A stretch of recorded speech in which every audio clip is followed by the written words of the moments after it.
And I'm pleased to say that we had over 300 businesses register for today's event at very short notice. So I appreciate there is a significant interest in today's topic, which is the new PPP regulations for the sole proprietor, the self-employed, and the gig worker. My name is Vic Farley. I work for the City of San Jose in the Office of Economic Development, and I'm joined today, I'm delighted to be joined today by Ali Lopez from the Small Business Development Center. Welcome, Ali. Thank you. I'm glad to be back. We're becoming a good combination, I fear. I can see that we're now over 100 participants. I'll allow everyone another minute or so to keep going and register to attend. Now, because this is a lunchtime webinar, we're going to move quite quickly through the details. So we want to present to you the key issues, the key points that you need to focus on, we think, as a self-employed or sole proprietor in considering a PPP loan going forward. And we want to offer enough time to take questions and answers. And because there's a lot of material to get through, it could be that we can't answer all the questions directly and we need to come back to you. So we will be leaving our email addresses for follow-ups, and I'll get into that detail in a moment.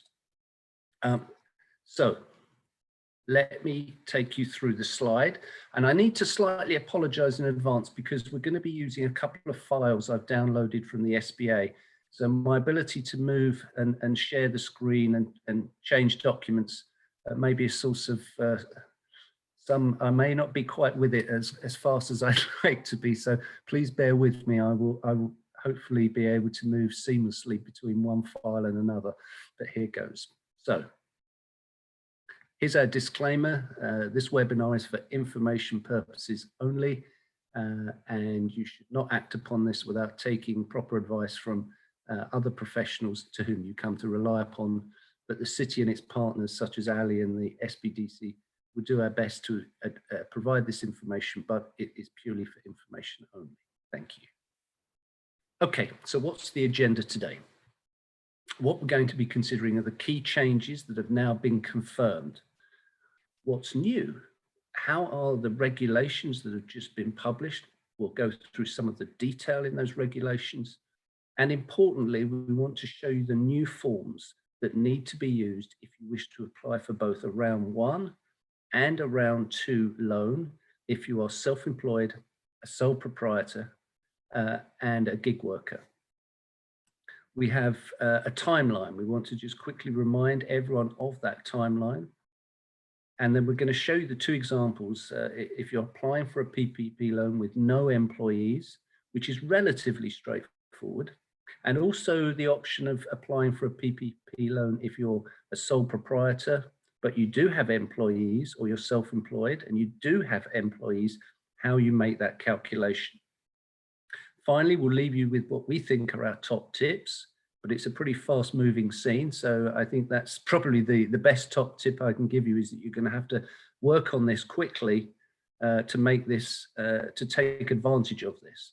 And finally, we'll get into the Q&A, and then I have a lot of references to leave you with. So let's move on. Let's look at the key changes confirmed. They are as we suggested when the Biden administration made its statement some 10 days ago. And that will allow the sole proprietors, independent contractors, and the self-employed to receive more financial support. And that means essentially using a gross income calculation.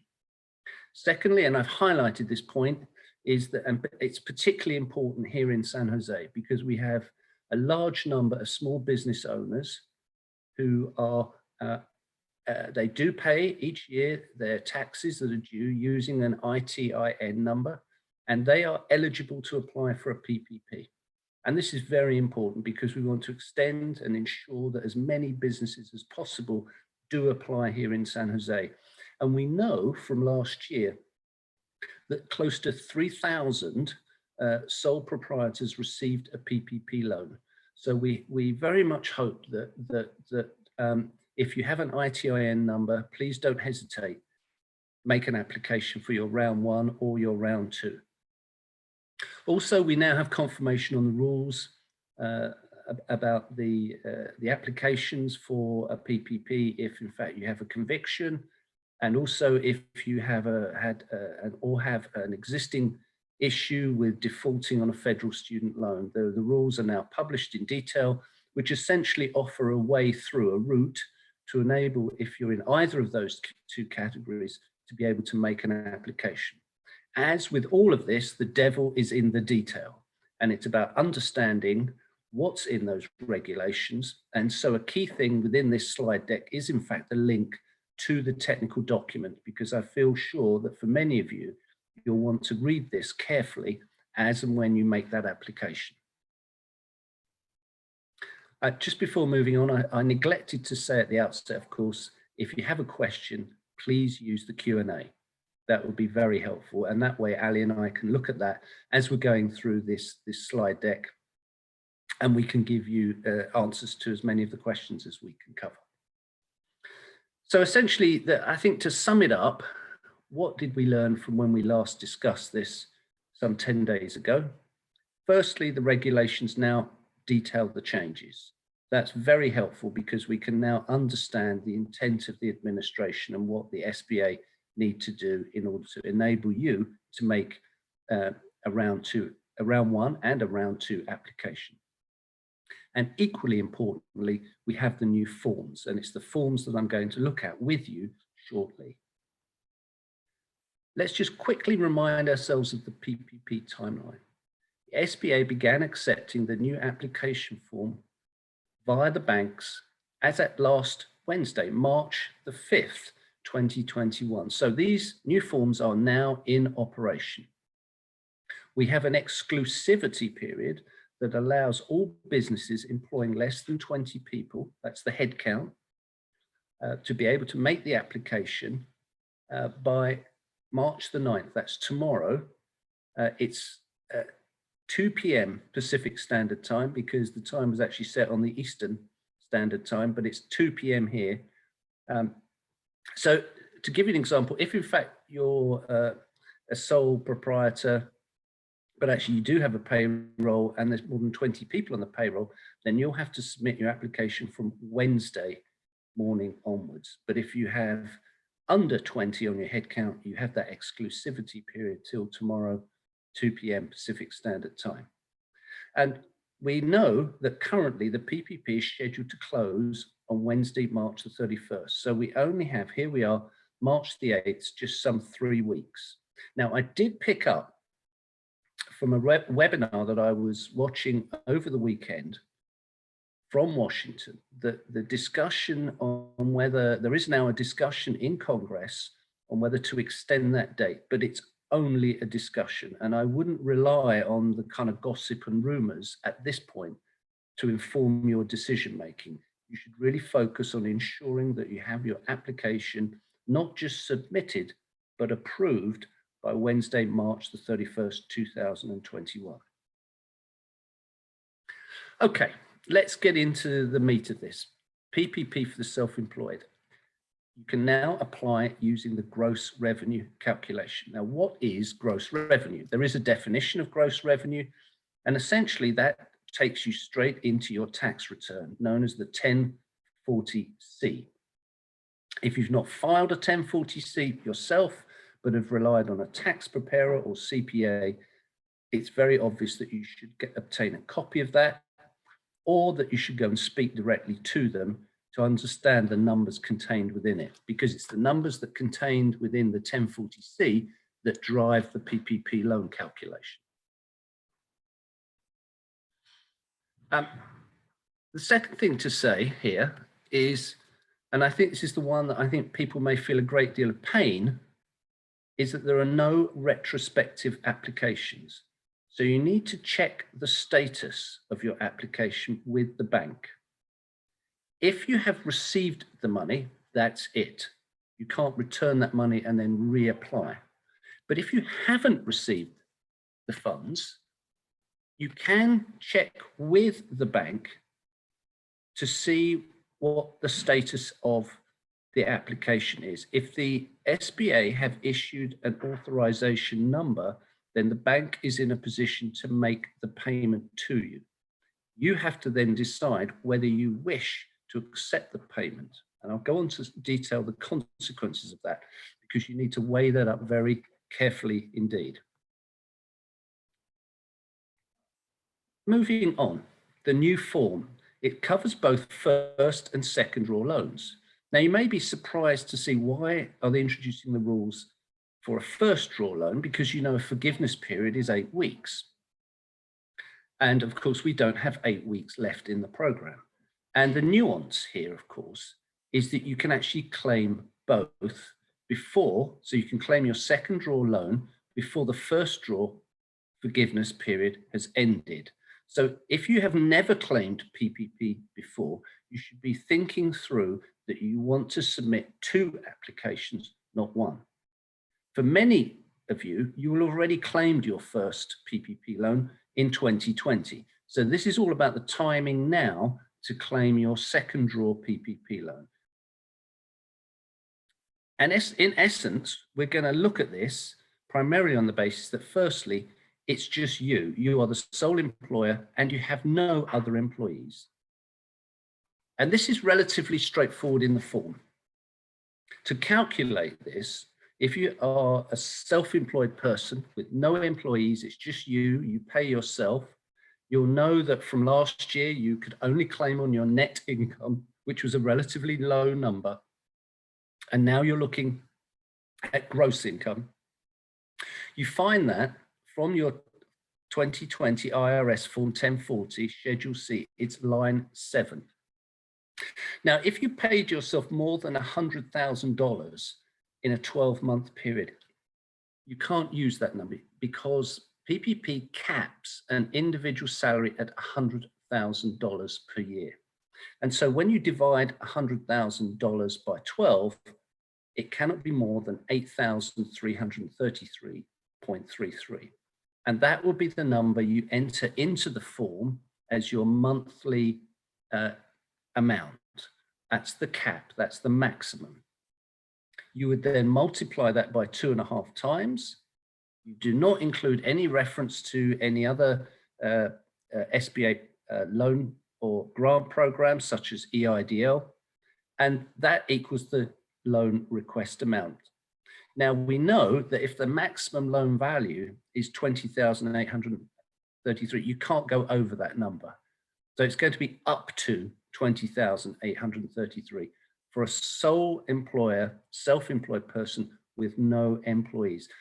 That is the key number here. That's the maximum amount of PPP loan you can apply for if you have no employees. The form itself is relatively straightforward. I'll come on to that in a moment. But if you have employees, you have to do a bit more. So you repeat the exercise for yourself. You're going to look at your 2019 or 2020 IRS form, because a number of you won't yet have submitted your 2020 tax return. You'll look at the line 7 on Schedule C, and that is the amount you put in the box. You're taking out lines 14, 19, and 26. Now, why are you doing that? And the answer is because you have employees, and lines 14, 19, and 26 are the dollar numbers that refer to the cost of employing your staff and the wages that you've paid and other benefits. So having taken that out, you divide what you've paid yourself by 12, knowing, of course, there's that cap. And that is an important number to note. And once you have that number, you then go on to make the calculation for your employees.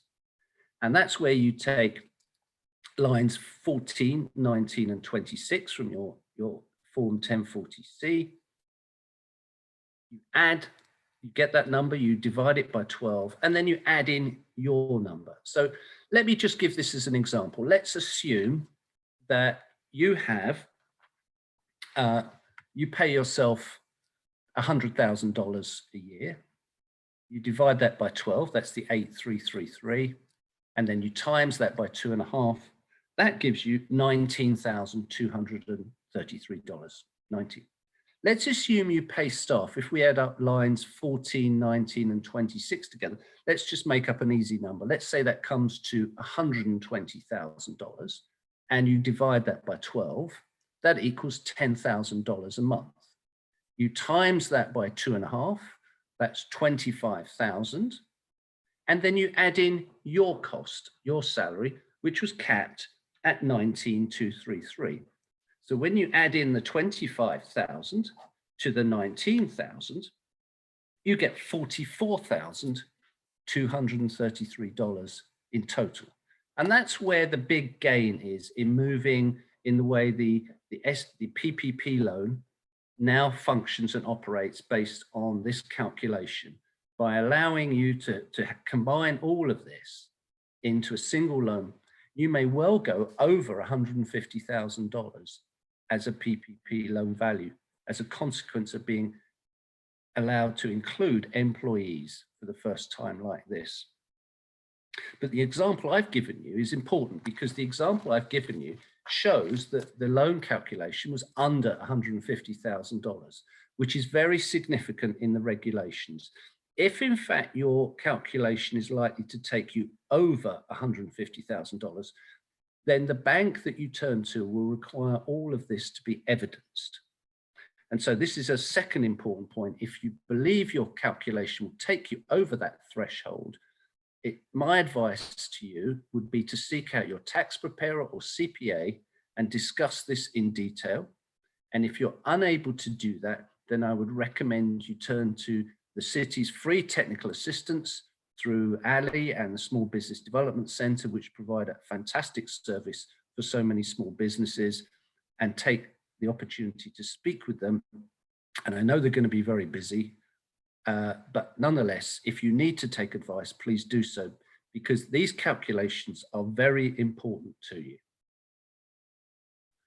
A question that came up last week, which I reflected on because we had a very high number of businesses attend our webinar on the Employee Retention Tax Credit, ERTC. Can I claim PPP and the ERTC? And when we work through the detail of this, the answer is yes, with a but. And the but here is you cannot claim your PPP and your ERTC for the same time period because the government thinks that that is double dipping. You're claiming twice for the same time period. So the key here is to check the dates that you filed in your loan forgiveness form and any IRS 941 already filed. And my conclusion to this, looking at the complexity of wanting to claim both the PPP and the ERTC, is that it may be in your interests, it may be in your interest to wait to complete the PPP forgiveness until you know you have your ERTC confirmed if you're going to apply for an ERTC. So the sequence of this is proceed with haste to get your PPP application submitted, claim your ERTC tax credit when you file your taxes, and then once you know that the amount and how that's been approved, then complete the PPP loan forgiveness form. That would appear to be the safe position so that you can align dates correctly and that you're not subject to any form of audit by IRS or by the SBA in relation to how you've used those dates. Again, if your PPP loan application value is going to exceed $150,000, then you should assume the SBA may well want to audit this application, and so you should allow yourself more time in any event. So here's the loan forgiveness update. As I say, I was listening to webinars late last week and reading around the subject over the weekend. If you're going to go for loan forgiveness now, if you're under $150,000, and most sole proprietors will be with round one, you can use an expedited one-page form. And we know from the data published and statements made in Washington that 99.1% of PPP loans have received full forgiveness. We know that Congress and the executive branch have also agreed recently that PPP is not taxable on a federal level basis. That's very important. And I understand, I don't have the information in front of me, but I understand that the California state has taken a similar position as well. Businesses can also apply for an EIDL, and if you were from last year, you can also know that you're currently being reviewed for an EIDL advance as well, and this does not compromise or impact on your ability to apply for a PPP. Very important to note that. That question has come up several times. So here are top tips from what we've seen and what we've read and what we've tried to take in such a short period of time. Firstly, check with the lender. If you said to me, where's the risk of not getting this? It's because the lender can't or isn't working to the new forms or can't meet the standards required within the timescale that we've got left. So if you're on good terms with your lender, the bank, you have a person there that you know, I would check with them straight away. Are they accepting the new forms? And if you're applying for a loan that's likely to exceed $150,000, what are their requirements? Speak with your tax preparer, CPA, to check and talk through your business and the documentation that's needed. It will all focus on your tax return and your forecasts. Reach out for free advice. I mention this all the time. And keep accurate records, because retrospective decisions, that's the one thing we've learned here, is that federal and state level, they tend to modify and amend the rules in the light of evidence that they've seen.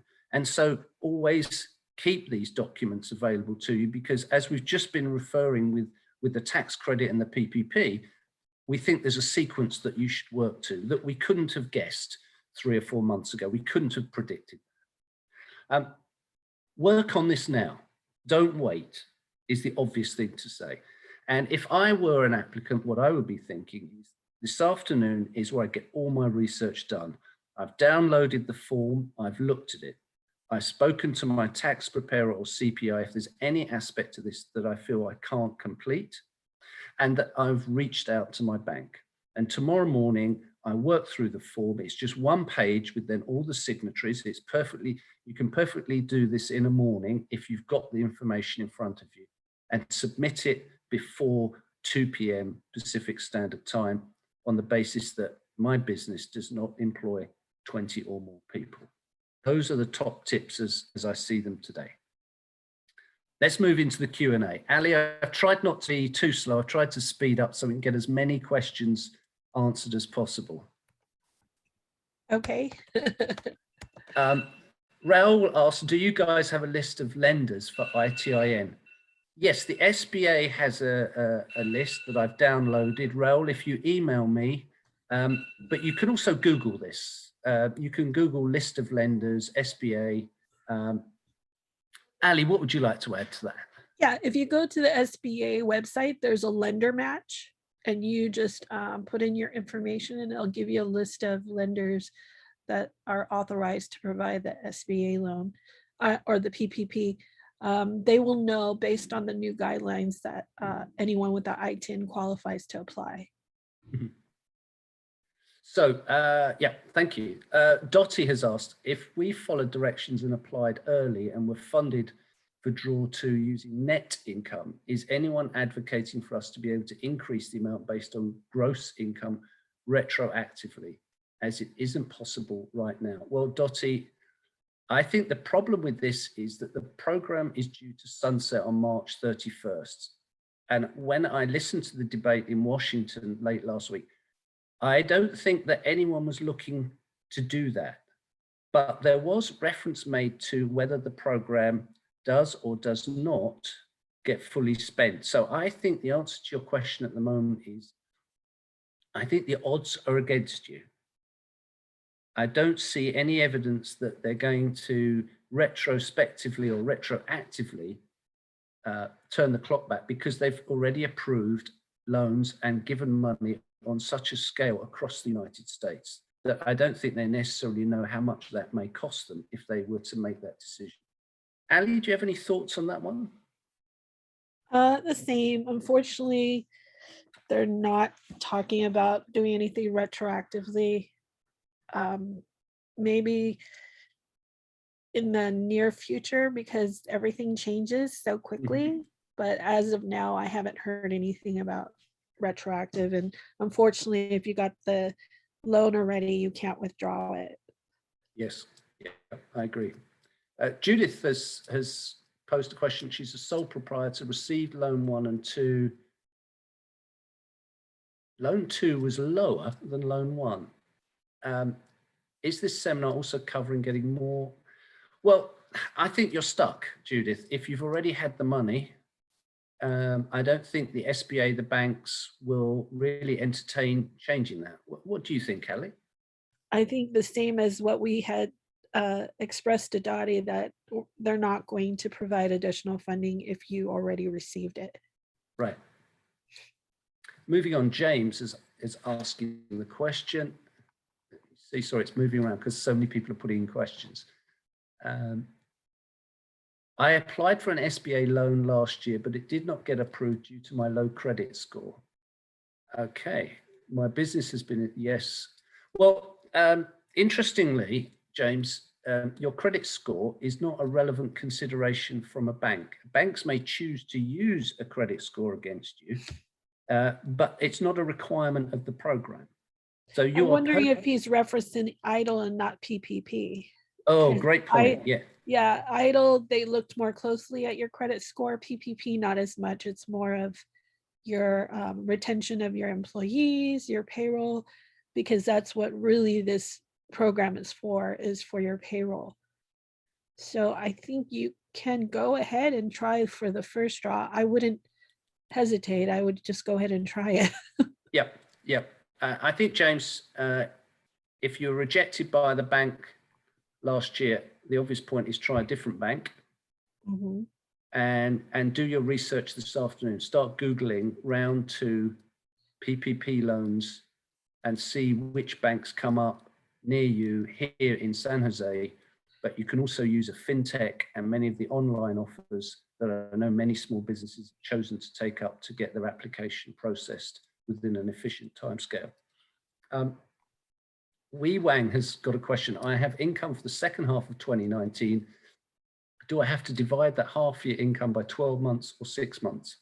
The logic of that question is it's 12 months because you're making a calculation for the year. But that's a good point. What do you think, Kelly? I agree. It's 12 months. Yep. I hope that's helpful, Wee.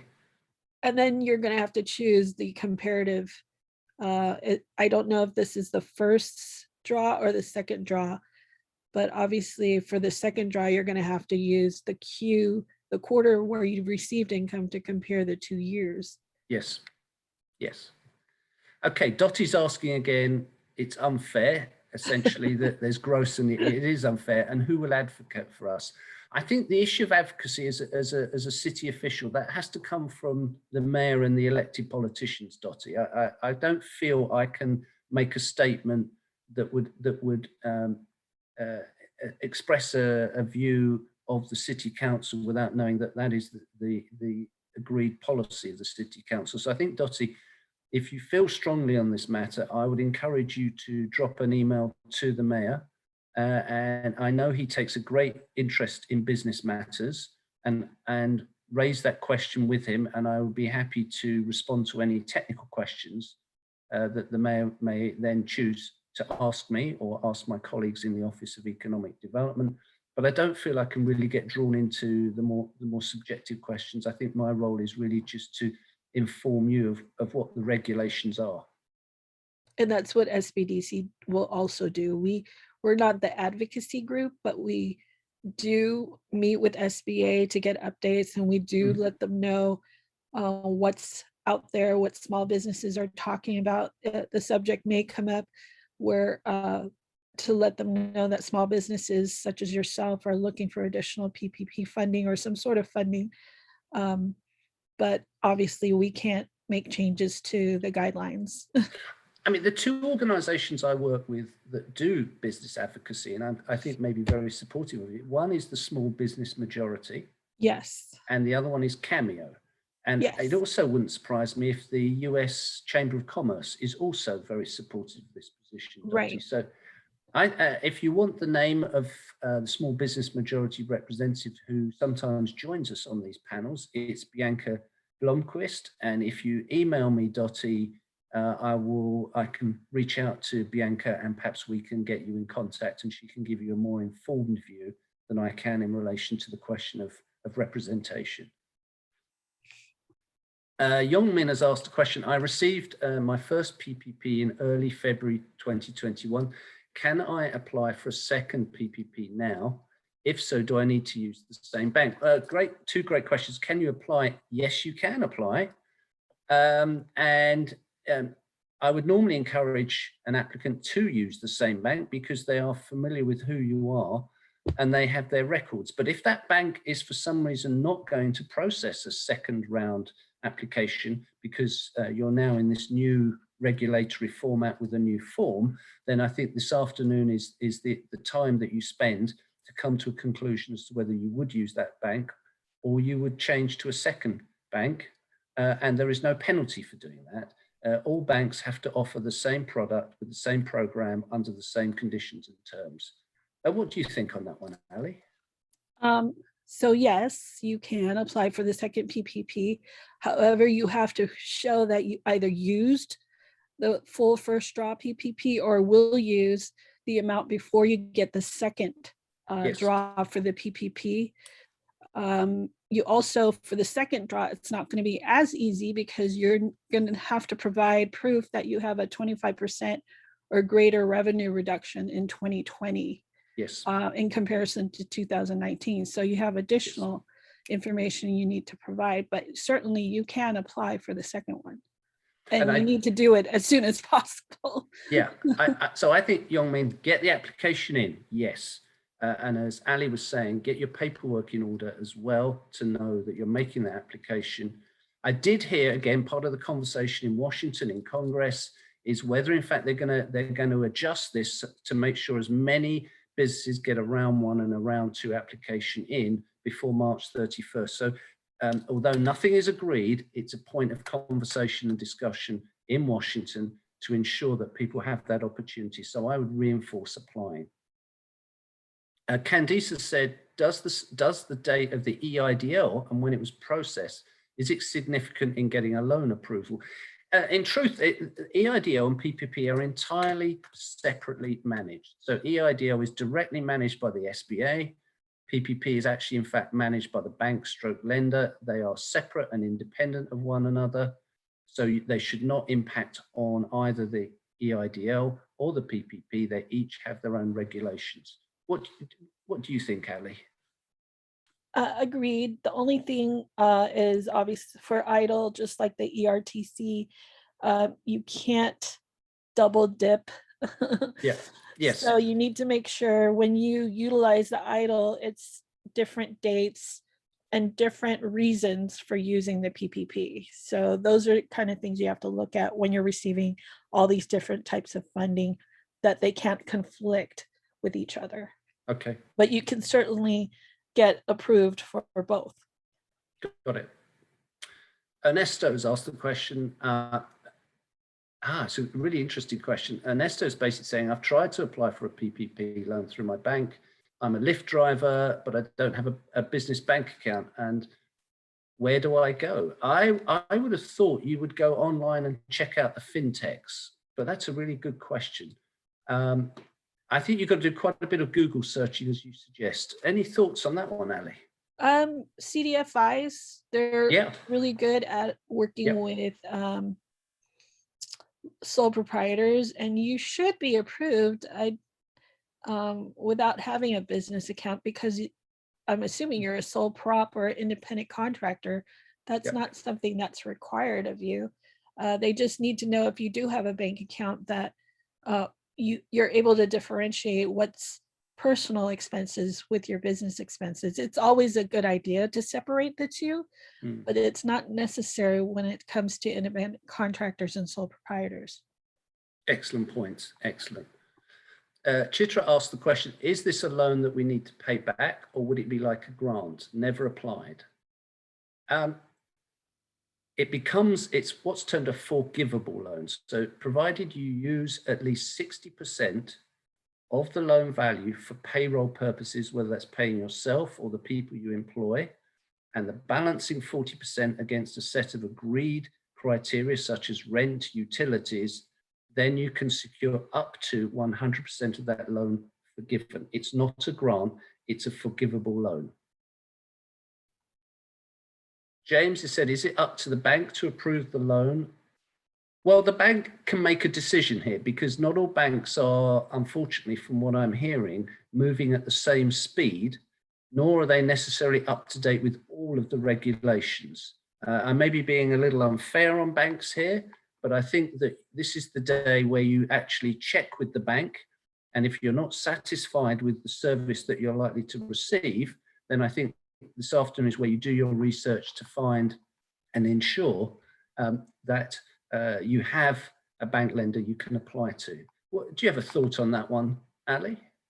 Yeah, so the bank technically does approve you, but SBA does look at the loans to make sure that the bank is doing everything, packaging it all correctly based on SBA guidelines for the program. However, like Vic says, if you're not happy with the particular lender, you're not getting a response, make sure you don't get an SBA number. You can withdraw and go with another lender. So you do have options. And if you get denied by that particular bank, go to another one. So follow-up question really from Asha. I applied for a second round loan a month ago. Should I now fill up the new forms again? Well, if you haven't received the money, you should check with the bank. If the bank haven't processed the application, you can withdraw it.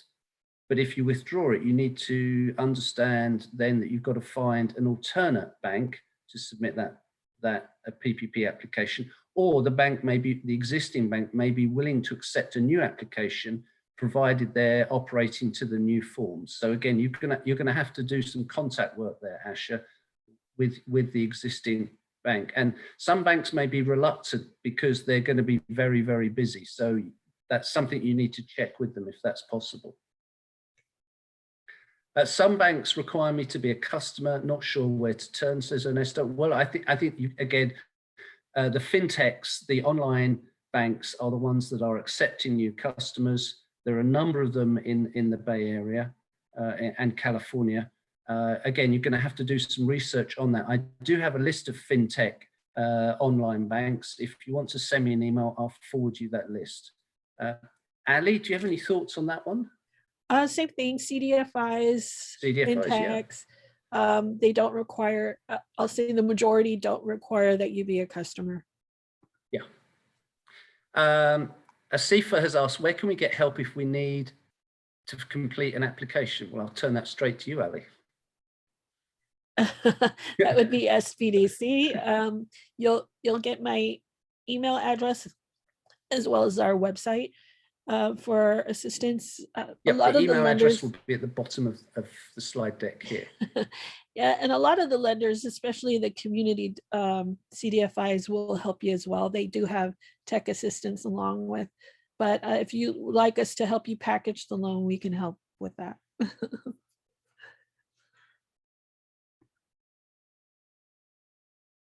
Vic, did you freeze? Did we lose you? No. So okay. I'll carry on. So Simona's asked, do I have to use the $23,000 I got before I apply for the second loan? Well, no, I would apply now. I think on balance, you can make that application, talk to the bank, check that they would accept it. If they don't want to do that, then look for an alternate, but I would definitely, on the balance of risk, make the second application. Ernesto's, I would say the type is do not require a business. Okay, so which, I'm not sure, Ernesto, to be honest with you, because I don't have the detail of the banks in front of me. Give me some time to think about that and drop me an email and I'll see if I can answer that in more detail. Sanjay's asked, if 99.1% is forgiven, why is this called a loan? Oh, well. Because you have to prove that it can be forgiven, because if you don't have the details of what you spent the money on and you don't fulfill all the requirements for the forgiveness, then it becomes a 1% loan. Yes, perfect. Spencer's asked some good question. Is the PPP round 2 based on the 2020 tax returns? Partially. They'll do a comparative of your 2019 and your 2020. That's for the second draw. So you should have both your quarterlies as well as your tax returns. Is it fair to say that a bank can only insist on that if it's over $150,000? Or do you think, Ali, that all banks are asking everyone for that now? They are asking everyone to have that. Yeah. This is in regards to the application, not for the forgiveness. Yes, yes. I remember when we did it seems longer than it is, but probably about 4 to 6 weeks ago, we went through the criteria Yes. of information you should have available to you, which kind of reinforced the whole point about getting ready and having the documents and talking to your tax preparer or CPA well in advance. Okay. Recommendations for lenders in San Jose. Well, there's obviously the main banks.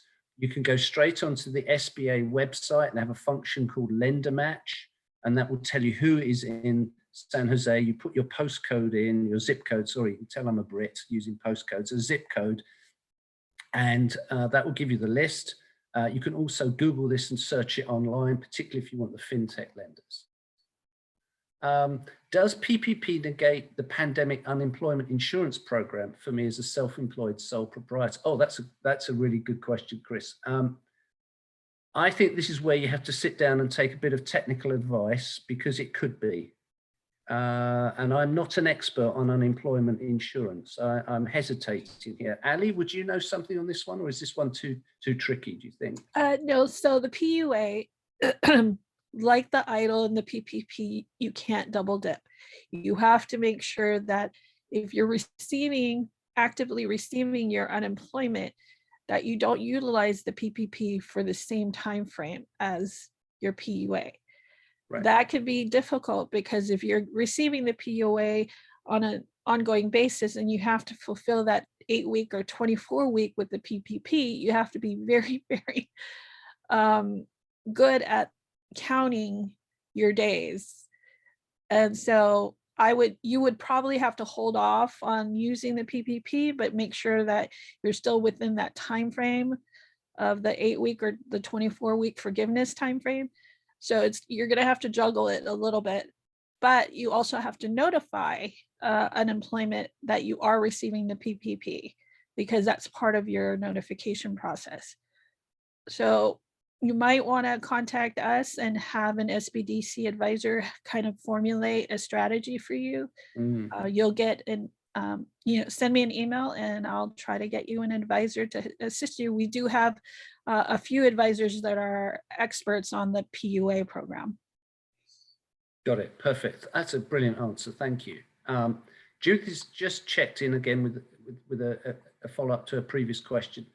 When is the best time for me to apply for forgiveness? I didn't quite get that. So it depends on your circumstances. If, for instance, Judith, you're going to claim an employee retention tax credit, the ERTC, then you've got to avoid the double dippings. It's the date. You've got to manage your dates carefully, just thinking through what Ali was saying. So you would want to check that you're not using the ERTC for the same time periods. Let's assume you're not. Then you could apply for forgiveness for round 2 once you've used the loan period for that 8-week forgiveness. So let's use a date. Let's say you're going to start the loan forgiveness period on April the 1st. It runs for 8 weeks. That's roughly going to take you to the end of May. That's the period in which you're going to do the loan forgiveness calculation. That's your 8 weeks. And that should be fine for you. Judith, if that's not clear, come back to us. Ali, did you want to follow up on that one? No, I think Vic was pretty clear on that one. Okay. Christina said, my parents are landlords and rent is their only source of income. Can they apply for this PPP loan? Well, if they're sole proprietors and they have Schedule C income, not Schedule E, which is the passive income, if it's Schedule C, which is the earned income from the business, then they can. That's my understanding of the critical difference here, because a lot of landlords have felt frustrated that the programs don't quite work for them. Ali, do you have a thought on that one? Same. If they filed Schedule C, then yes. If they filed Schedule E and that's their only source of income, then no, unfortunately. Okay. We are hearing there's supposed to be some California relief for landlords, but that Yes. hasn't been rolled out yet. So if you contact Vic or myself, we can update you as we get the information. Yeah. Michael has an LLC with income reported on a K1. Is that different from a program? And I have no employees. I think that is. K1 to me is investment income from memory. Ali? No, if you are an LLC, you can apply as an LLC. Brilliant. You are not a Schedule C, I'm assuming. So you have a different form and a little bit different process, even if you don't have any employees. So contact us and we'll help you figure it out on how to fill out the form for an LLC. Oh, perfect. Thank you very much. Cheetah has asked the question, how about if you're still waiting to hear back from the California relief grant that we applied to on Lender Street? Do these conflict? Short answer is no, they don't conflict. Shouldn't make any difference to you applying for PPP or a California relief grant. That was correct, wasn't it, Ali? You sort of, you hesitated there, I thought. No, I was going to say they don't conflict because federal grant programs have not said that they cannot apply for other grants outside of their programs, and they don't put the little double dipping clause in you receiving other grants. Got it. So you should be fine. Got it. Bo has asked the question, if you had revenue but experienced a loss after expenses, the loss on Schedule C, can you apply? Yes, because you're essentially making the application on gross revenue, not net. Rebecca said, this seems predicated on Schedule C. I'm an active Airbnb host and that income is reported on Schedule E. Any chance to count that revenue for the basis of PPP? Ali, what do you think there? I would say no, unfortunately. They're looking at you as a passive income, Schedule E. Yeah. If you were also managing those properties and getting income outside of your Schedule E, then I would say yes. But at this time, based on the information you've given us, I would say unfortunately no. If you want someone to look at your taxes to see if there's other ways to apply for PPP based on the additional information, we can look at it. And if there's other funding out there that you might be eligible for. Got it. Thank you. Let me move on. Asifa said, Ali, where can I get help with my application? I haven't applied for any loan and I need help. I thought I answered that earlier. You did. Come to you. It's the Small Business Development Center. So Asifa, if you're online, please look up Small Business Development Center, Silicon Valley, located here in the city of San Jose. You'll see the numbers there. We will come on to that. Van has asked the question, do we have to prove that the revenue of 2019 has decreased at least by 25% from 2020? You have to prove it for one equivalent quarter. So you look at your calendar year, you look at the 4 quarters within the calendar year, and you compare it over the 2 years and see which quarter in 2020 had the biggest drop or the biggest difference compared to 2019. Lisa has asked, if I cannot finish and send my application as a sole proprietor March, can I still use the new form? You should be using the new form now, Lisa. And even though the exclusivity period ends tomorrow, March the 10th, you can still make your applications perfectly well all the way through to March 31st.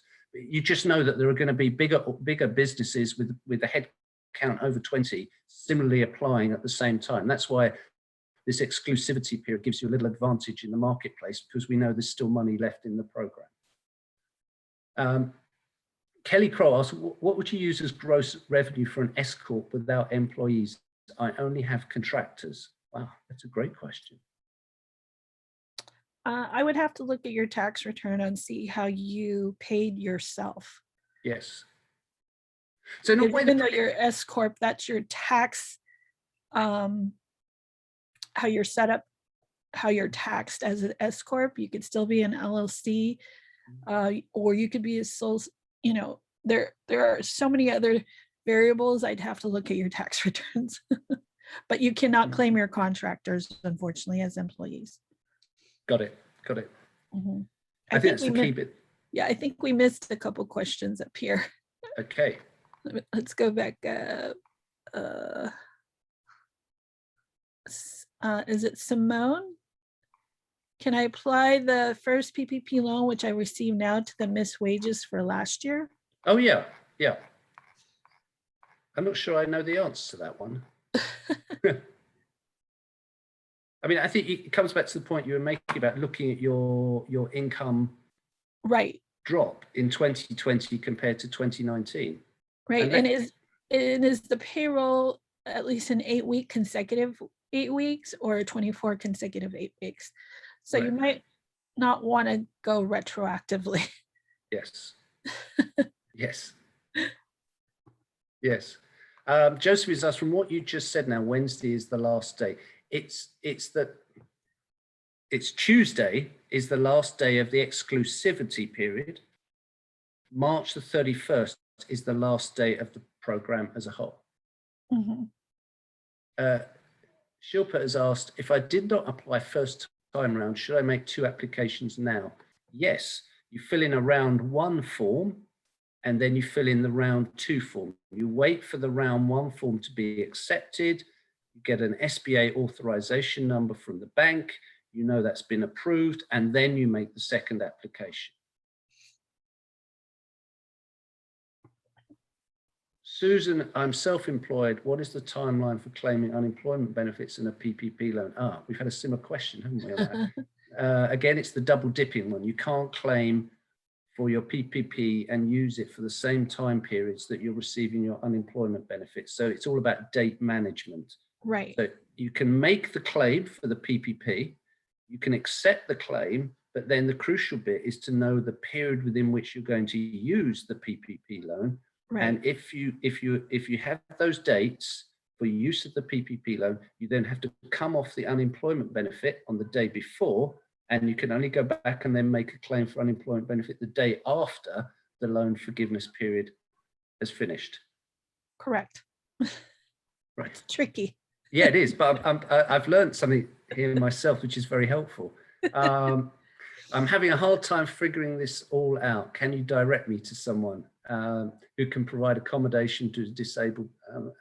I don't think we can do that. I think I need to think about that one, Paula, because I'm not sure that's connected to PPP, but I'm going to leave you my email address when we get to the bottom of the slide deck presentation shortly, and you can contact me there. If I already received PPP round 1 and received forgiveness, can I apply for round 2? Yes, you can, Van. Absolutely. Do it now. Do it now. Yeah. Yep. Net income last year was a minus. Can I get a PPP loan with gross income, gross revenue? Yes, you can.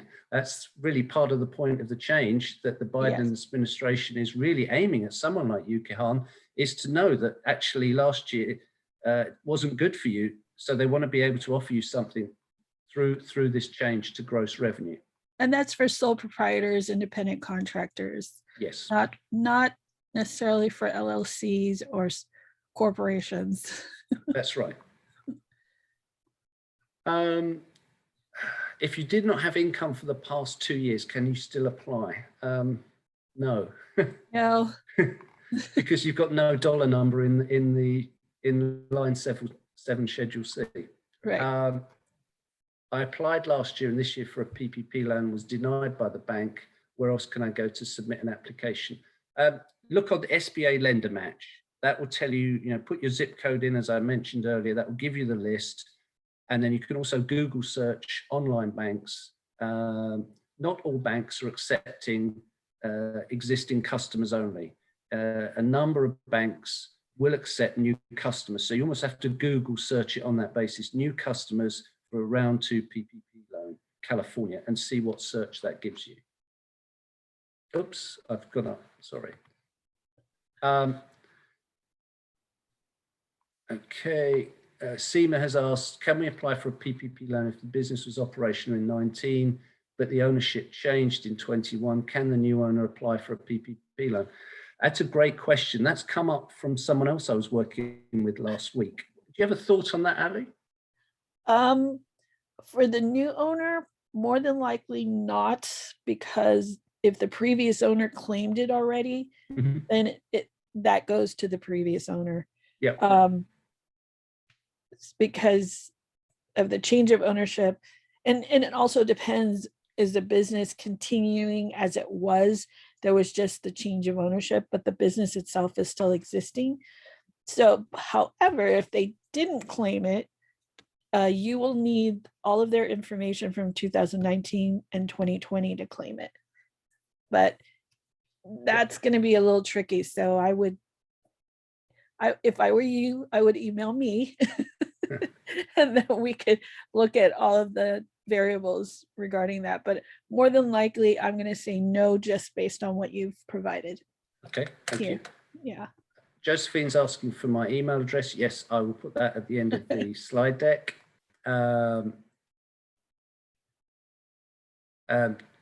Judith has put, James, and for those looking for a lender, I used Revenued, an online company. They were great for both 1 and 2. Thank you, Judith. Diana said, I hadn't heard of them before. No, interesting. Must be a fintech. However, just a caveat on that is if they are charging you, then they would not be a good lender to utilize. None of the lenders, whether it's a fintech, CDFI, or bank, should be charging you for any of their services.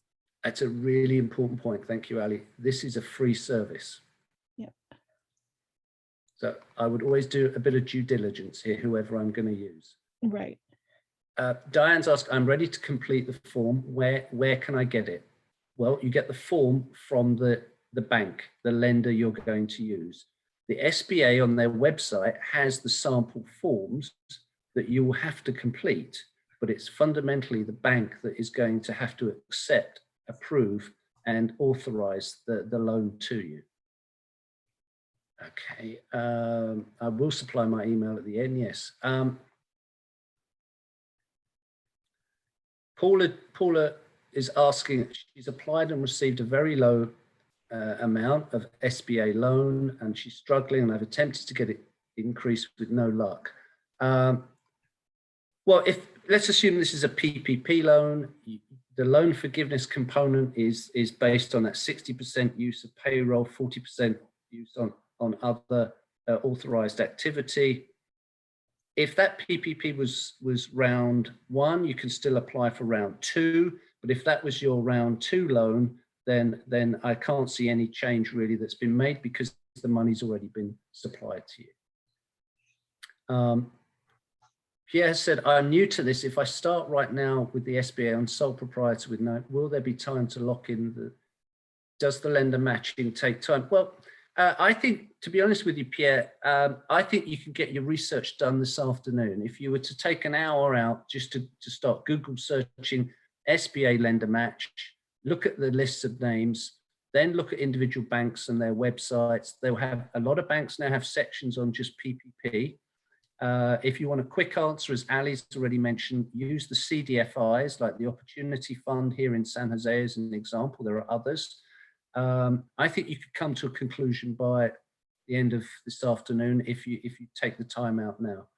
Do you have anything to add on that one, Ali? No, same suggestion. If you don't find a lender that you can work with, obviously send us an email. We might be able to provide you other options. However, we do utilize a lot of the information from SBA, so it might be duplicated. Right. But yeah, that's a great place to start. Okay. Todd is asking the question, I applied and the bank said I could not verify the income. How do I do that with Chase? Well, if the loan is above, if the estimated value loan is above, say, $150,000, you're going to have to verify the income. If it's below that, then no, you're just self-certificating your own information in the form. And that's the key point. And if Chase, the bank, aren't prepared to accept that, then I think, Todd, what you have to consider is an alternative lender. And that's what we've just been referring to with other questions, is how to find an alternate lender when we know we've only got 3 weeks left. But now is this afternoon is the good time, Todd, to kind of put yourself into that frame of mind that you either want to get an answer from Chase that you're satisfied with, or you're going to look at trying to find an alternate. Andrea is asking the question. She has her own housekeeping business. She's the sole proprietor with no employees apart from herself. Well, it is meant, the PPP loan program is meant to support you this way, but you can't claim your PPP if you're also claiming unemployment insurance. So you can't double dip in any way. Is there anything you want to add to Andrea on that one, Ali? Yes, as the owner, I had a, okay, so you were working as a W-2. So whatever income you earned as a W-2 employee for another company is separate from being your sole proprietor, no employees. Okay, so I would look at your Schedule C and see, you know, how your taxes were structured. That's the best place to start, because it's a little bit confusing just on where you're at. You can, again, like Vic says, apply for the unemployment, but again, you have to make sure they don't conflict, the dates and the usage of the funding. Yes. And you can apply for PPP as well as PUA. You just have to be careful on, like I said, the time frame. Yeah. It's a great question, Andrea, and I'm sure there are many people in similar circumstances. Again, I think you may need to reach out to someone just to get some technical advice in the way Ali's just explained that. I thought it was very good. Rita's asked, if we receive the funds, does it have to be paid back? Well, the interest rate on what you may have to pay is fixed at 1%, which is a pretty good deal even in today's interest rate marketplace. And you don't have to pay it back, provided you've used 60% on payroll and 40% on other uses. That's the key point there, Rita. Keep a record of it is the other point I would make, Rita. Keep a record of what you've spent that money on, so that you are clear in your own mind, and relate that back to a bank statement. So it's very, very transparent. Wee Wang asked the question, how to prove the usage of the PPP loan since it would go into my personal bank account. Well, that's kind of the same thing as Rita. Keep a record, take copies of your bank statements and identify what you've used that money for. And you're aiming to get 60% of the use of that money against your payroll. And if it's just you, how much you're paying yourself, up to that maximum limit, of course, that's been agreed. And then the balancing 40% can be used on rent, overheads, and other types of approved activity. And it's in the form itself. I remember seeing it's on something like page 5 of the 7-page form that you complete. Some of the notes on the back actually explain that. Ernesto, yes, someone can contact you.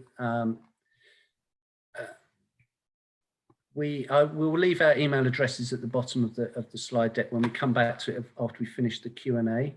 Rebecca, I'm confused. I thought Victor just said that you can apply now for PP1 and 2. You now just said you have to use the pro. No, you could apply for both 1 and 2.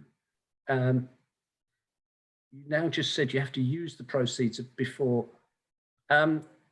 My apologies. I don't, if I did say that, I didn't mean it in quite that context, Rebecca. You can apply for 1 and 2. The SBA guidelines requires that you utilize the full amount of your first PPP before you get the disbursement of the second one. Yep. Because again, it comes to when you utilize it, you can't double dip. So you can't have PPP1 and PPP2 out there. If you let the bank know that you're going to apply for a second one, then they can assist you with the time frame. You can tell them, I'm going to use this for 8 weeks, and then you're going to use the additional funding for another 8 weeks. But it all depends on whether the bank is going to approve you for that. And it is 3 weeks left. So I would contact the bank as soon as possible and see if they're willing to allow you to apply for both. Yep. So basically, just to put some dates on it, Rebecca, you're going to use round one, let's say for March and April, and then you're going to make an application for round two before the end of March, but you're going to try and use that loan period for, say, May and June. And that's Correct. what you need to run through with the bank. Yeah. I was not able to join the webinar when it started. When will this webinar be available at a later time? Well, we record the webinar and we try and get it out within 2 days, 2 working days. That's our aim. It's not always possible, but we try and do that, Alex. If you alternatively, when I leave my email address at the bottom and you email me, I can attach a copy of the slides for you this afternoon. Leona has asked, if you don't pay yourself via a payroll, can you apply for this? Well, we have to come back to a technical answer here. Do you use Schedule C when you make your tax return? If the answer is yes, then you would turn to line 7 on that tax return to identify what you paid yourself. Is that correct, Ellie? Would you want to add anything on that? Yes. So if you are a sole proprietor or independent contractor, it is based on your Schedule C. You don't have to actively say you wrote yourself a check. Yep. But that income that shows as your sole proprietor income or your independent contractor income on your Schedule C is paying yourself. Yep. Let's move on. Hamida said, I received a second round PPP based on net revenue. Did you say I cannot apply for additional? I did. You cannot apply for any other PPP loan because you've already received the money for second round. If you haven't received the money, then you need to contact the bank now if you wish to submit a new application based on gross income. What are the loan amounts? The loan amounts are based on your payroll. It's essentially the loan is driven by your monthly payroll total times by 2.5. So if you pay yourself $1,000 a month, times that by 2.5 equals $2,500. Whatever that number is, up to a cap, and the cap is $100,000 a year. And so when they divide that by 52 to get the weekly number, you then times that by 10. And remember, so if you've got the 72 for your NAICS code, it's then 3.5 it's 3.5. Yeah. Yeah. So Alex, the maximum amount, if you pay yourself over $100,000 a year, the maximum you're going to get is $19,223, but it would be 2.5 times your monthly or 3.5 times your monthly if it's a 72 series NAICS code, and a 72 series NAICS code is restaurant and food services in the main. Bindia asks, would you know if the PPP loan one forgiven in 20 is to be added to income for taxes? No, it's not added to income for taxes. That's what the Biden administration and Congress agreed, that PPP is not taxable income. Anonymous question. I'm finding all the banks will only process applications with an existing account. Where else can we go? We've had this question before. Again, we were talking, weren't we, Ali, about CDFIs being a good place to go and online banks yes. like fintechs. Correct. Kathy's asked the question, I started my business in 2019. I had business income in 2020, which was more than that in 2019. And am I qualified to apply for a PPP?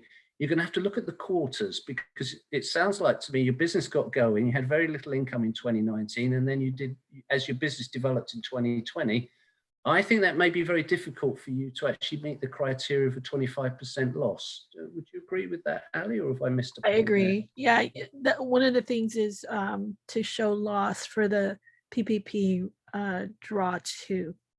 Got it. Faria has asked the question, do you use the PPP funds all at once or monthly? Well, you've got a choice here. You have to use them for a minimum of 8 weeks. Let's just call that 2 months, and you can go up to 24 months.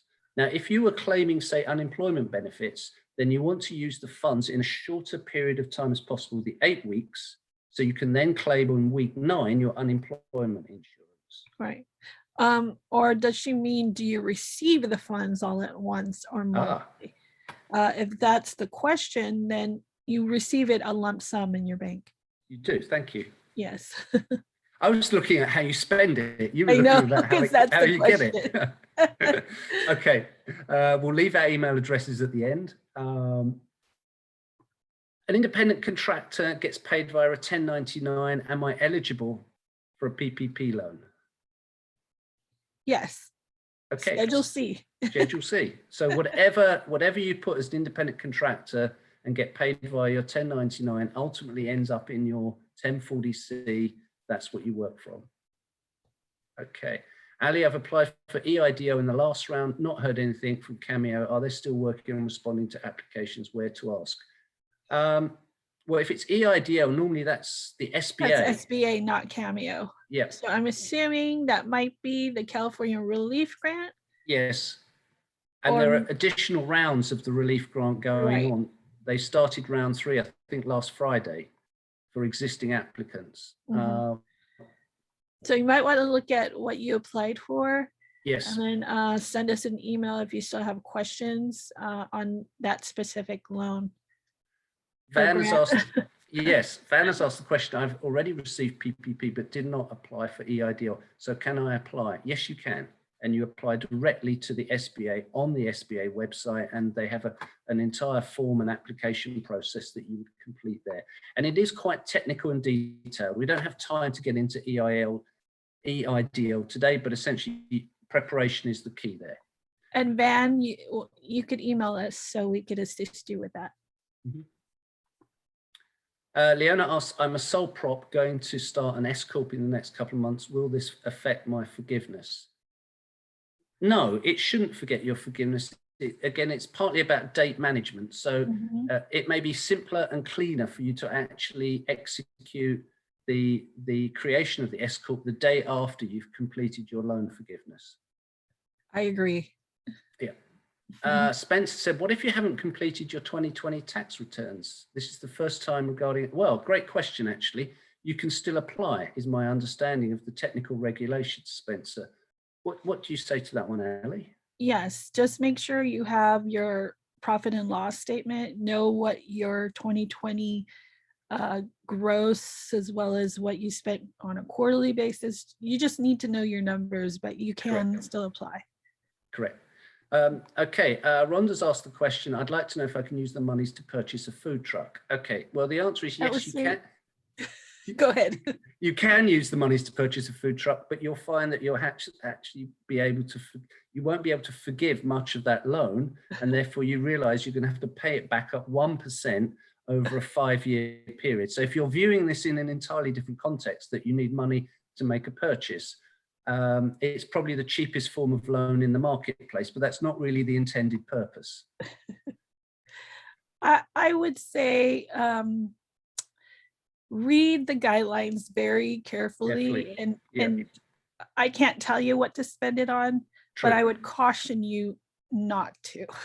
Yes, I think I'm going to agree with you, Ali. I'm going to be less bullish. I'm going to caution you not to. I think you need to know the rules. Thank you. How is the 25% loss of income calculated? If I don't have that 25%, then should I not apply for the second PPP loan? Based on quarters, financial quarters. But you have to do a comparison between 2019 and 2020 quarters to see if you can capture a 25% loss. We never tell you not to apply. You can still apply. Just know that if you can't provide the proof of a 25% loss, then you'll more than likely be denied. Yeah. But again, we try not to tell you that you can't do something because it's up to you. It's your business and you have to make those decisions. Yeah. Okay. Josephine's asked the question, she applied and was asked about collateral. Can you explain the rest for the request for collateral? I'm not sure you applied for PPP because there is no. Yeah, that doesn't sound like PPP. That sounds more like EIDL. Yeah, it might be idle, but so idle, the collateral really isn't collateral. It's just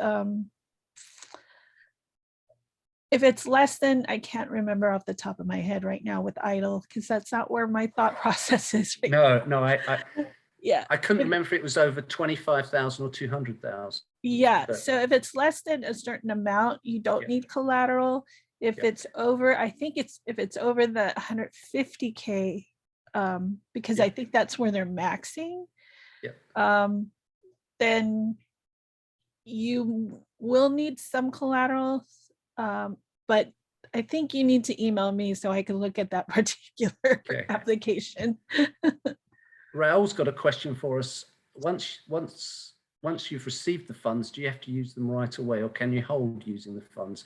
Well, technically you can hold using the funds because it's your choice when to use the period of time, and you have a minimum of 8 weeks and a maximum of 24. That's the flexibility. So you could decide to use those funds over the shortest amount of time, which would be the 8 weeks, or you can stretch it out for 24 weeks.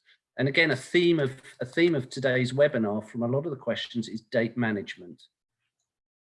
But remember, the covered period starts when you get the funding.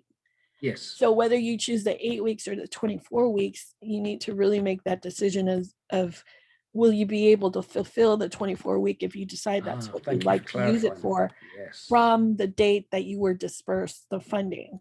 So if you wait too long and you overlap, that few weeks might not be able to be forgiven. So that's where you need to look at. Got it. Judith asked, not quite clear. I just heard about unemployment comments, so I really need more info. Who can I help? Who can help me with this? You'll get our email and our contact information at the end. Okay. Christine asked the question, do we use our 2020 tax return? And I think the answer to that is yes, if you have it. Yes. If you haven't yet completed your tax return, you're going to have to look at your estimates with your tax preparer and CPA. So you'll need 2019 and 2020. Yep. That's the safest position, isn't it? Both years. And if you're going over $150,000, then all the backing documents and potentially bank statements as well to go with it. Todd's in a similar position with Chase and verifying income. I think we answered this earlier. Hi, I have a C Corp since December 2020, but I worked can I apply for a PPP sole proprietor? Can I use the PPP in the new business to report the forgiveness if I approve? Well, I mean, my first reaction reading that is no, because they're different. Sole proprietor and a C Corp are different entities. Right. And you would have had to be in business by February 2020 to meet the criteria. Yeah. So I think there's a bit of a gray area for you. I would talk to a lender, but from what you've provided, I would say no. Yeah. Let's move on. Rachel's asked, wondering if larger loans from the federal COVID-19 relief program is applicable for C Corps applied for PPP. I wonder what is meant by larger loans. Larger as in larger PPP loans? Just based on your question, if you've already received your PPP, they've more than likely provided you with the gross amount that you could receive based on the information you provided them. I don't think, if you're asking for an increase on your PPP, I don't believe you can. Now, if this is for first draw, obviously you could request a second draw PPP. So just from the information, if you're just looking for an increase on your existing loans, then I would say no. Got it. Tina Maria's asked, can I do 2 businesses as a sole prop? Well, I think the logic here is you're normally completing 1 tax return. Right. So you can have as many businesses, but fundamentally you aggregate everything into a single tax return. And so those 2 businesses on your Schedule C will have a higher gross amount because you have 2 businesses. Yes. So yes. But the combining effect could get you close to the $100,000 aggregated annual amount. So that, again, it's worth looking at that calculation. So technically you are applying for both, just under 1 loan. 1 loan application. Yes. Yes, not 2 applications, 1 application. Yeah. Right. That's where you get into audit and fraud if they see the same person applying twice. Yes, and they'll stop your application. Yes. So Spencer asks, what if you haven't completed your 2020 tax return this is the first time I've made a PPP loan application. That's okay. We were referring to that earlier about people who have not yet got their tax return ready. You need to have the numbers ready, and you need to agree those numbers with your tax preparer and CPA, because those numbers ultimately will be what you do have to evidence at the point you apply for loan forgiveness. And the evidence would be your profit and loss, your bank statements, Yep. anything that you're going to utilize to file your tax returns, you should have ready. Hopefully you have QuickBooks or a payroll service of some sort to help you with the financials. But yeah, they can look at your financials and still approve you. Okay. Paula asked the question, do you still qualify for the PPP if you don't make enough money to pay yourself on your taxes? Well, if your line 7 income on your tax return is 0, then you won't qualify. If you're employing people and you don't pay yourself, then potentially you can make a claim, because you're able to make a claim for the payroll component of the people that you employ.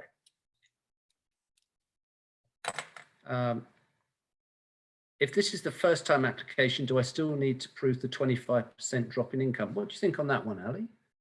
No, for the first draw, you don't have to show the 25% drop in income.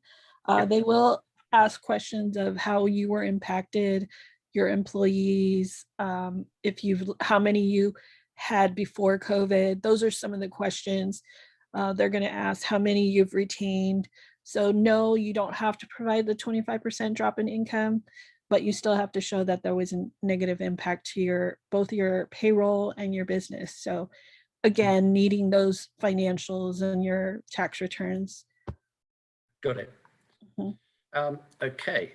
Varna's asked, can I apply using Schedule C line 7 now? Yes, you can. That's the whole purpose of the change, is to get you to apply using line 7. My lender says they won't let me. Well, a number of lenders are not really up to speed with the regulation change.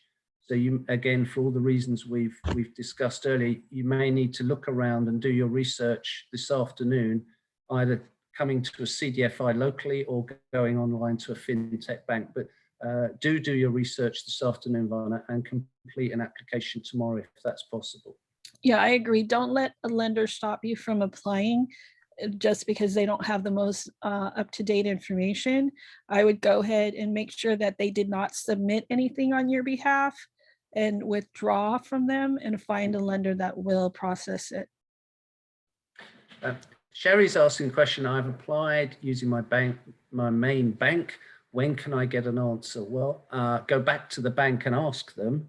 I did see that there was a news article last week that some banks were taking up to 12 working days to turn around an application.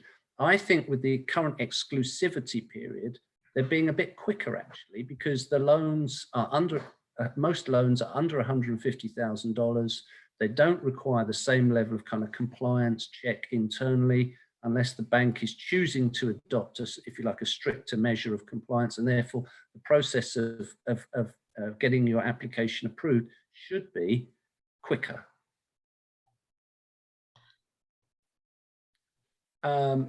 Barbara would like to contact us. Yes, that's fine. I'm wondering how this would benefit a small business owner. Essentially, it would benefit you because you pay yourself and you reflect that in your tax return that you make each year, and that you were impacted last year. You lost income last year because of COVID. That if you don't use 60% of that loan for payroll purposes and it's converted and it's not forgiven, and therefore you have to pay that proportion back, it's a 1% interest over 5 years are the main terms. Yes, Steamer, you can have our email addresses. Okay. I do not know about time conflicts. I just paid myself salary first. Okay, can I just...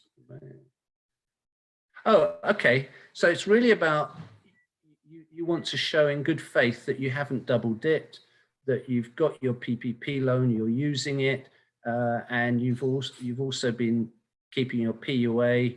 Can I put the money back into the PPP bank account and wait until my PUI expires, then use it? I think Judy needs your help, Ali, is the answer.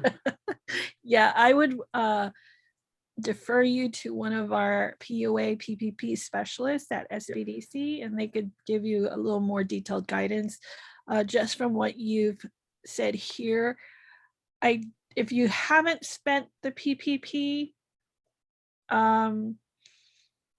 then I think you should be fine. But it looks like you may have spent it. So I would get more expertise on this. Yeah.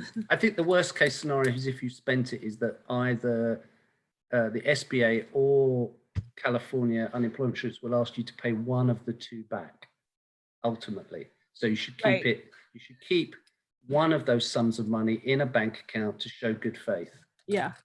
I've seen some fraud cases, and that's how it was resolved happily, because the applicant was able to show that they kept the money, not spent it, Yeah. and where there had been an example of double dipping, they'd acted in good faith to repay it. Yeah. Oh, another one. Revenue used to be called Skybridge funding. They're not charging anything. Okay. We That's can't great. advocate one organization over another, but I will read the I will read the comment out. Thanks. Varna said, Chase lender denied me. Should I apply to different lenders? Well, I would reinforce what Ali just said earlier. Always apply with a different lender if you're not happy. I have to return into work. I'm unable to wait for that. Okay, well, we will send the slides out. You can have a look at that. You've got 3 weeks to get your application in. To anyone who's concerned about the pressure of today and tomorrow. It's just, if you want to make this work for you and you want to apply for the loan, you really have to get your head around the detail, look at the rules, check it out with a lender, and then fill in the application form and then submit it. And I would say to you, if you are busy and you've got things to do, you do have a few days, of course, but you must get it done. Yes, and emails, yes, okay. Purchases for an existing business are permitted. I'm not sure how to answer that one, Cecile. I'm thinking that would be a no. The purpose of PPP is mainly for payroll. Yeah. And there's a list of other eligible costs that you could utilize the PPP. So I would reference you back to the SBA guidelines. Yeah. Because I'm thinking you cannot purchase an existing business using this loan. No, it's really, I mean, that's where the SBA have a different product called the 7A and the 504, which is entirely for that purpose. Yeah. And PPP is really about, it's payroll protection. Right. Whether it's paying yourself as a sole proprietor or paying your staff, fundamentally, they want 60% of that money to be used for payroll purposes. Rachel's got, yes, we've got PP1 and 2. I just want to clarify whether today's topic is related to C Corp. Not directly related to C Corp, unless within the C Corp, you are the sole employee. But that's where you get into a gray area. If you've got your PPP1 and 2 already, then you should be fine. Anything to add on that, Ali? I agree. Okay, thank you. Fua said, I received my PPP on May 20th last year. Does this mean my second PPP application starts from August 1, 2020? No, your second application, let's say you put your application in today and it was approved on March 20th, then the application would start March 21st, 2021. It's the day after, as I think Ali answered a previous question, it's the day after you receive the money in effect that the clock ticks, and you want that clock to tick for either 8 weeks or 24 weeks. And we don't want you to go backwards. You have to move forward. Yes. With the counting the dates. Yeah. Yes. If the rule is to spend 60% of the funds on payroll, but I have no payroll per se, my income I receive is just paid on reported. Yeah. So in a sense, you're spending the money on yourself. You're spending at least 60% of that money on what you would have paid yourself, but you just don't call it the payroll. That's really where the change in rules have taken effect by moving into the gross income picture. That's widened the definition in a sense of what payroll means for otherwise organizations or businesses that do have staff who are on a payroll. If we filled out an SBA application, do we submit it to the bank or the SBA? It's always going to be the bank, and it's the bank, in fact, that should have given you the application, unless it's purely an online process, but it's always going to be the bank. Behind the scenes, the bank gives that application to the SBA for an approval, and then the approval will have a number on it, and the bank will tell you what that serial code number is, because that's what the payment will be made to you on the basis of that number. Okay, Judith asks, I've not spent the money, I've paid myself the salary. Okay.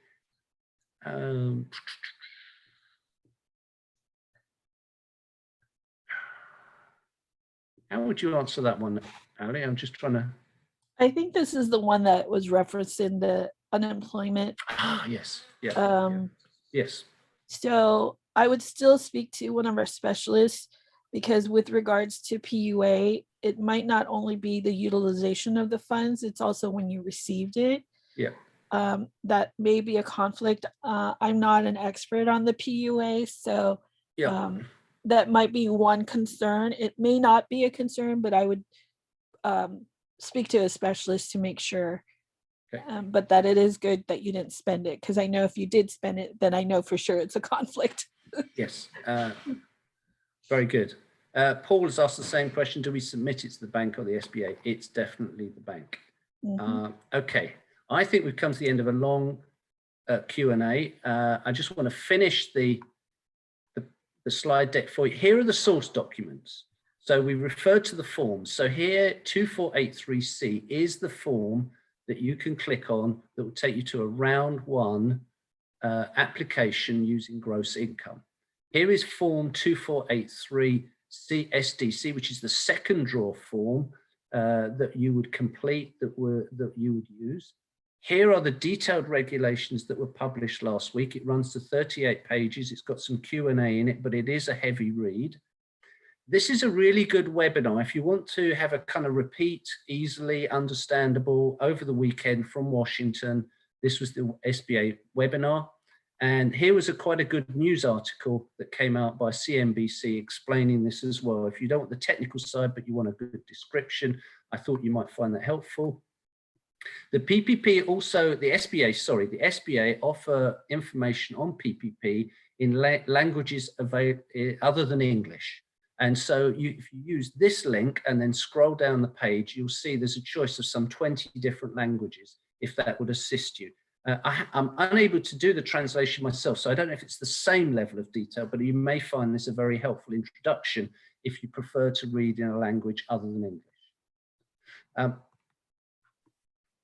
And I think that's what we have time for. Here is Ali's contact details, her address, excellent organization in terms of providing the technical assistance that you require. This is me. I work for the city of San Jose, and my email address is victor.farley@sanjoseca.gov. If you have a question, please email me. Here are the next two forthcoming webinars, just to finish up today. This Thursday, it's for the shuttered venues, so live entertainment venues. There's a special grant that's due to be launched soon by the SBA. And then on the following Thursday, March 18th, I'll be giving you the update on the commercial rent eviction moratorium and the lease negotiations and how to play that, because we know that's a very important issue for many businesses here in the city. And then if you have questions specifically for me, if you email Vic, he can always refer you to me. Yeah. I'd be happy to do that if that's, yes, that's a good way to proceed. I appreciate that, Ali. Thank you. I just wanted to offer a special thank you again to Ali. Thank you very much for joining at such short notice and making such an important contribution, particularly in the Q&A. I hope you as the participant, pleasure. I hope that you as the participant business have found this of value. I hope we've conveyed a sense of importance and energy to the next 2 days and then the next 3 weeks to making sure that you get your application in using the gross revenue income calculation, checking out with your bank what you need to do and what you need to provide, and how they will handle the application. And if they're not going to handle it, do your due diligence and find an alternative lender and apply quickly.